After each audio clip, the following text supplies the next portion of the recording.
அனைவருக்கும் வணக்கம்.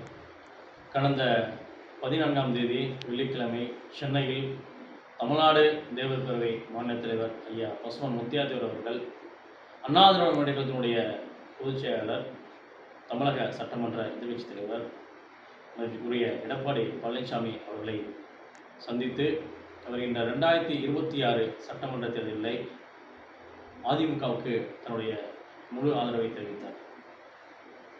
இதனைத் தொடர்ந்து இதனை பாராட்டி சந்தோஷமாக நமது உறவுகள் வாழ்த்து தெரிவித்துக் கொண்டிருக்கின்ற இந்த வேளையில் ஒரு சிலர் மட்டும் முகநூலிலே தமிழ்நாடு தேவர் பேரவை பற்றியும் ஐயா முத்தியாத்தேவர் அவர்கள் பற்றியும் விமர்சனம் செய்வதை நாம் பார்க்க முடிகின்றது.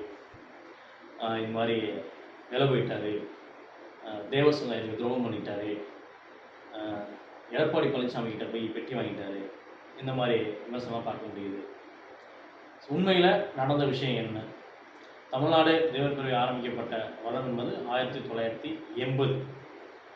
தமிழ்நாடு தேவர் பேரவை ஆரம்பிக்கப்பட்ட நாளிலிருந்து இன்று வரை எந்த ஒரு தேர்தலிலும் திமுக அதிமுக உட்பட கட்சிக்கு ஆதரவு தெரிவித்தது கிடையாது.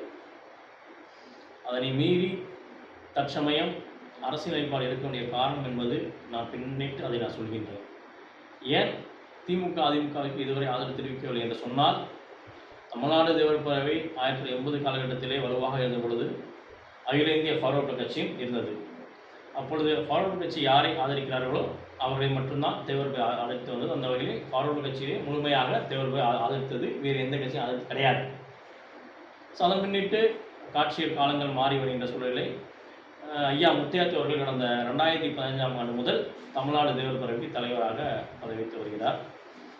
இதுவரை ஐயா முத்தியாத்தேவர் அவர்கள் எந்த ஒரு அதிமுக திமுக மாவட்ட செயலாளர்களோடு தொடர்பு கொண்டு பேசியது கிடையாது. யாரிடமும் எந்த விதமான ஒரு டொனேஷன் உதவித்தொகை கேட்டது கிடையாது. முழுக்க தேவர் சமுதாயத்துக்காக மட்டுமே தமிழ்நாடு தேவர் பேரவை களமாடி வந்தது, வருகின்றது, இன்று வரை அப்படித்தான் போய்கொண்டுள்ளது. ஐயா அவரை பற்றி சொல்ல வேண்டும் என்று சொன்னால், முத்தியாத்தேவர் ஐயா அவர்கள் திருமணம் செய்து கொள்ளவில்லை. தன்னுடைய குடும்பத்தாரிடம் எந்த விதமான ஒரு தொடர்பும் கிடையாது.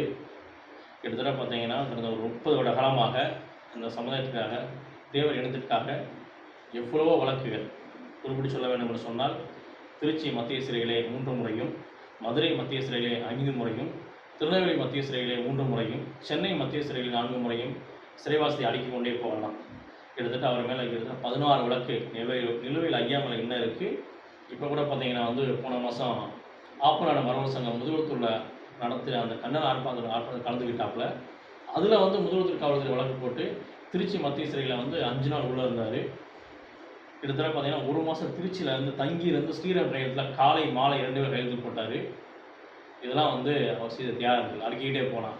சரி, ஐயா அவர்கள் வழக்கு வாங்கியது, ஒரு தலைவர் அவர்கள் வழக்கு வாங்கியிருக்கார், உள்ளே போயிருக்கார் அப்படின்னா இது ஒரு புறம் என்று சொன்னால், தமிழ்நாடு தேவர் நிர்வாகிகள் குறிப்பிட்டு சொல்ல வேண்டும் சொன்னால் சிவகங்கை, மதுரை, விருதுநகர், ராமநாதபுரம், திருநெல்வேலி, தென்காசி, தூத்துக்குடி இந்த நிர்வாகிகள் ஒவ்வொரு நிர்வாகிகள் மீதும் ஏகப்பட்ட வழக்கு இருக்குது. கிட்டத்தட்ட ஒவ்வொரு நிர்வாகிகளும் 5 பிசிஆர் வழக்கு இருக்குது. இப்படி இவங்க வழக்கு வாங்கினது பார்த்தீங்கன்னா ஏராளம் சொல்லிட்டு போனோம்.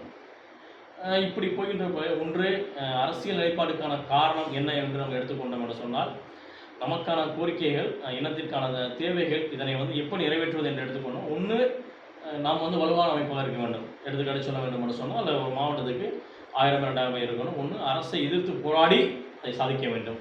அது சாத்தியம் என்று சொன்னால் நம்ம இனத்தில் கிடையாது. சரி, வேறு என்ன வழி அப்படின்னா, அதிகாரத்தில் ஒருவருக்கு ஆதரவு கொடுத்து அவங்க இணக்கமாக சென்று சாதிக்க வேண்டும். அந்த அடிப்படையில் மட்டும்தான் ஐயா முத்தியாத்தேவர் அவர்கள் அண்ணா திராவிட முன்னேற்றக் கழகத்துக்கு ஆதரவு தெரிவித்திருக்கிறார். உடனே இவங்க என்ன சொல்லிட்டாங்க, சில பேர் போட்டி வாங்கிட்டார், துரோகம் பண்ணிட்டார், ஜாதி அடமாச்சிட்டார் அப்படின்னு சொல்லியிருக்காங்க. இதுக்கு முன்னாடி எவ்வளோ தேவர் சமுதாய தலைவர்கள்லாம் பார்த்தீங்கன்னா திமுக அதிமுகவுக்கு ஆதரவு கொடுத்தப்போ எவனும் பேச கிடையாது. இத்தனை வருஷம் பார்த்தீங்கன்னா ஐயா முத்தியாத்தேவர் சிறையில் இருந்தார், அப்போலாம் எவனும் கண்டுக்க கிடையாது. எவ்வளோ நாள் பார்த்தீங்கன்னா சென்னையில் காரில் பார்த்தீங்கன்னா அவரும் டிரைவர் தனியாக தான் வருவாங்க. காலையில் 8 மணிக்கு விசேஷத்துக்கு போகணும். எவ்வளோ சென்னை பைபாஸ், மதுரை பைபாஸ், ராஜபாய் பைபாஸ்லேயும் காரை போட்டு தூண காலம் உண்டு இல்லைங்களா? இதெல்லாம் யார் கேட்டீங்க? எவ்வளோ பேர் கேட்டீங்க? சரி, ரொம்ப வேணாம். சரி, தமிழ்நாடு தேவர் பேரவை ஐயா முத்திய விவசாயம் பண்ண நீங்கள் ஜாதிக்கு என்ன பண்ணியிருக்கீங்க? இத்தனை ஜாதி மக்கள் உதவி பண்ணியிருப்பீங்க, குறிப்பிட்டு சொல்ல முடியுமா? எதுவும் முடியாது. இப்போ முதல்வர் காவல்துறையில் கைது செய்யப்பட்டு திருச்சியில் இருந்தாரே, யார் கண்டுக்கிட்டீங்க? யார் ஃபோன் பண்ணி கேட்டீங்க? யார் நேரில் பார்த்தீங்க? என்ன உதவி பண்ணீங்க? எவனும் எதுவும் பண்ண கிடையாது. அப்போ உங்களுக்கு என்ன அப்படின்னா, இந்த சமுதாயத்துக்காக வந்து வழக்கு வாங்கணும், ஜெயிலுக்கு போகணும், கடைசி வரைக்கும் பார்த்தீங்கன்னா வந்து பிச்சை எடுத்துட்டு சாகணும்னு நீங்கள் ஆசைப்படுறீங்க. அது எங்களுக்கு உடன்பாடு கிடையாது. அதனால் விமர்சனம் செய்வதை பற்றி நாங்கள் ஒருபோதும் வருத்தப்பட்டது கிடையாது. முழுக்க முழுக்க வந்து அரசியல் நிலைப்பாடு எடுக்கலாமா வேண்டாம் என்பது பற்றி அனைத்து மாவட்ட நிர்வாகியோட ஐயா வந்து பார்த்தீங்கன்னா கலந்துரை நடத்தி தான் அடுத்து அரசியல் நிலைப்பாடு எடுத்தார். அடுத்து அதிமுகவா திமுகவா யாருக்கு நாம் ஆதரவு தெரிவிக்கலாம், இதையும் வந்து பார்த்தீங்கன்னா வந்து நிர்வாகிகளோடு கலந்து ஆலோசனை செய்து தான் அதிமுகவுக்கு ஆதரவு கொடுத்து எடுத்துட்டு தென் மாவட்டத்தில் அனைத்து மாவட்ட நிர்வாகிகளையும் மாநில நிர்வாகி அழைத்து கொண்டு போய் தான் மாண்புமிகு அதிமுக பொதுச்செயலாளர் எடப்பாடி பழனிசாமி அவர்கள் சந்தித்து ஆதரவு கொடுத்து வந்திருக்காரு. அதனால் எங்களை பொறுத்த வரைக்கும் எங்கள் தமிழ்நாடு தேவர்கள் நிர்வாகிகள் யாரும் ஐயாவை பற்றியோ இல்லை நிர்வாகத்தை பற்றியோ விமர்சனம் வைக்க கிடையாது. ஒரு வேண்டாத விருப்பங்களோடு நீங்கள் வந்து செய்யும் எந்த விமர்சனத்தையும் நாங்கள் கண்டுகொள்ள போவது கிடையாது. தரங்கட்டு நீங்கள் பேசினால் அதே பாணியில் வந்து நாங்களும் தரங்கட்டு தான் பதில் சொல்ல வேண்டிய சூழலுக்கு நாங்கள் ஆளாக்கப்பட்டுள்ளோம். எனவே கண்ட நாய்களுக்கும் நொன்னைகளுக்கும் வெண்ணைகளுக்கெல்லாம் பதில் சொல்ல முடியாது. நிலைப்பாடு எடுத்துள்ளோம். 2026 வருகின்ற சட்டமன்ற தேர்தலில் தமிழ்நாடு தேவர் பேரவை அனைத்து இந்திய அண்ணா திராவிட முன்னேற்ற கூட்டணியில் அங்கம் வைக்கிறது, அதிமுகவை ஆதரிக்கிறது. தமிழ்நாடு தேவர் பேரவைக்கு 234 தொகுதிகளிலும் நாங்கள் சுற்றுப்பயணம் செய்ய இருக்கின்றோம். 2026 தமிழகத்திலே எடப்பாடி பழனிசாமி அவர்கள் தலைமையிலே அதிமுக ஆட்சி உறுதி.